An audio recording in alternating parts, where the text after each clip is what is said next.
தமிழுக்கு நிகர் தமிழே, தமிழனுக்கு நிகர் எவரே. 2 அடியில் நம்மால் எதுவும் செய்ய இயலாது என்று எண்ணும் மனிதனிடத்தில் 2 அடி குரலில் எதையும் நம்மால் செய்ய முடியும் என நம்பிக்கையை ஊக்குவித்தது திருக்குறள்.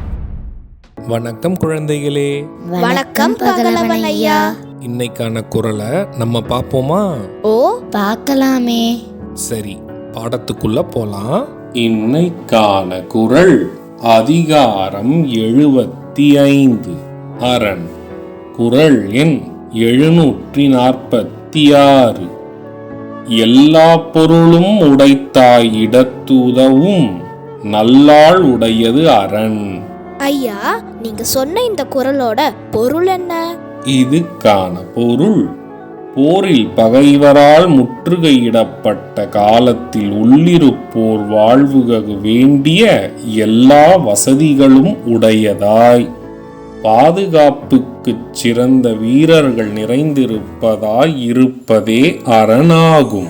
இதுக்கு ஒரு உதாரணம் சொல்லுங்களேன். இதுக்கான உதாரணம், அரண் என்பது நம்மை சுற்றி வளையம் போல் காக்கக்கூடிய ஒன்றாகும்.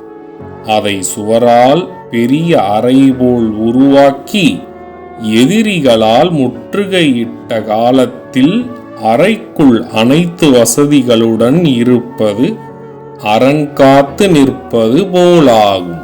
நான் சொன்னது உங்களுக்கு புரிஞ்சுதா தீரன், இலக்கியா?